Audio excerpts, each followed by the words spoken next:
the blood are we set free.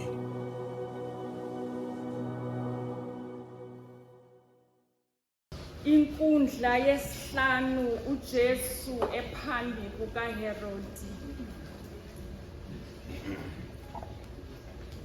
uPilatu umdlulisele uHerodi uJesu ngoba ethi ungumGalili, uHerodi nguye ophethe eGalili.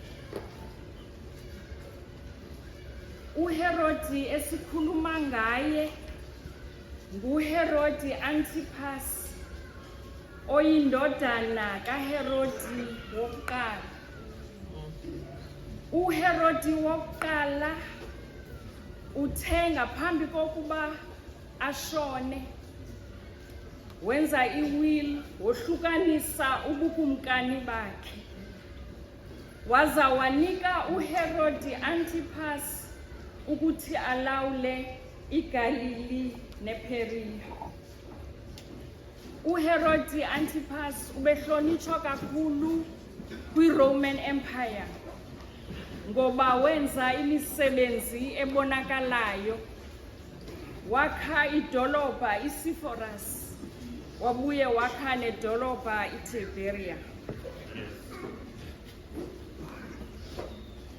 Kodwa uHerodi Antipas masimbuka emndenini wakhe asinguye lo muntu ahlonipheke njengendlela ahlonipheke ngayo ezizweni, ngoba emndenini wakhe uzidalile inkinga. uHerodi wenze isimanga sokokuba ashade indodakazi yomntakwabo. Lonto yenza okokuba i-relationships within the family zibe tense and complex.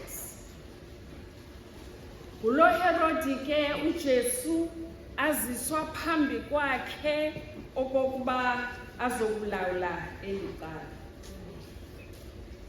Ingaba uHerodi lo uyazana na noJesu? Kukhona namhlawumbi lapho bathe bahlangana khona? Cha, abazani. Kodwa uHerodi uthokozile mayezwa kuthiwa uJesu uziswa kuye, ngoba kade esizwa izinto eziningi ngaye, kade efisa ukubona lemimangaliso ekuthiwa uJesu uyayenza. Omunye umcabango othe wafikela uHerodi makuthiwa uJesu uza phambi kwakhe ukuthi kungenzeka lo Jesu inganguJohn the Baptist abe evuke ekufeni. Ucabanga kanjalo ngoba uJohn the Baptist ngesikhathi uHerodi eshada indodakazi yomntakwabo azange akwamkele lokho.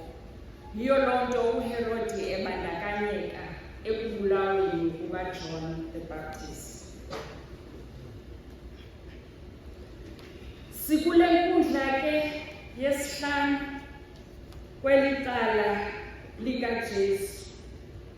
Ingaba elicala liza kuhamba kanjani kule nkundla? Hlobo luni lecala eli? Ngoba asizwa ukhonjwa umangali, koko isiquphu simangele. Noma isiquphu simemeza sikusho konke lokhu ukuthi uJesu is a threat kubaphathi, kodwa mase kufikwa enkundleni yamacala akukho noyedwa ophakamayo kule nkundla kaHerodi athi mina ngumfakazi, ubufakazi na. Simangasini nasekala eli apho athi uJesu mayekuzwa imibuzo nguHerodi angaphenduli, athi ledu into ethetha ukuthi he is not defending himself. Engazidefendi nje akanaye nommeli. Simanga sini setala esi apho uHerodi is playing a dual role. Kuleli cala there is no segregation. uHerodi is a prosecutor, at the same time he is a judge. Umhlola wecala. Imfitshi yecala. Into engekho. Elicala is ludicrous. Elicala is a big joke. Ngoba siyabona substantially na procedurally akuhambi kahle. Substantially, there is no evidence. There is no testimony. There is no witness. Procedurally, akukho mahluko ku-prosecutor ne-judge, umuntu ofethu. Icala ke elinjalo umele lichithwe ngoba alikho. Uthi uHerodi sakubona ukuba icala alikho, ebenalo nethemba lokuthi uJesu khona imimangaliso azayenza. Kodwa uJesu wamkhohlwa, wasuke wathula tu, ngoba uJesu uyalazi iqiniso. uHerodi, uPilato, abapristi abakhulu nababhali bathi besakubona into yokuba icala alikho, bavele nacebo limbi. Cebo bavela nalo licebo lokweyisa umfana kaThixo. Icebo abanalo is to ridicule Jesus. It is to make a mockery out of Jesus. It is to make fun out of Jesus. Ona mhlola osele umkhulu kakhulu ngokuba uHerodi noPilato sebejike bangabantu.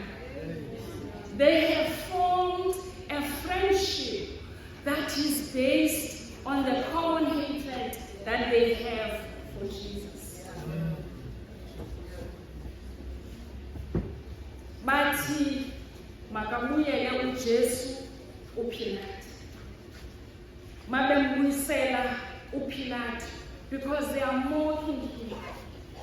Bathi wena ngoba uzenza inkosi yamakhosi ungeyiyo, sizawubambathisa ingubo kaHerodi. Bamambathisa ingubo ecolezela. And they did that to spite him. Xa nizohlala phansi ngifisa ukuthi irhamente entle yasempangeni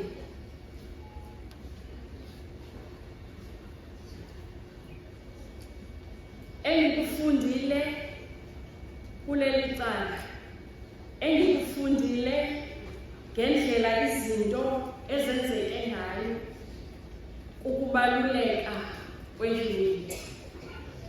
Even when they were mocking, Jesus remained humble. Ukubaluleka kwe-integrity, ubuqotho, ukubaluleka kokumela iqiniso. Ngiyacabanga ukuthi silizwile leli culo besicula ku-58, masingalizwa kahle namawusekhaya uzuluthile leli culo ulifunde ngoba lisho yona le mbali eyenzeke kule nkantolo yesihlanu. Okugcina engikufundile kuleli mbali ngifisa ukunishiya nawe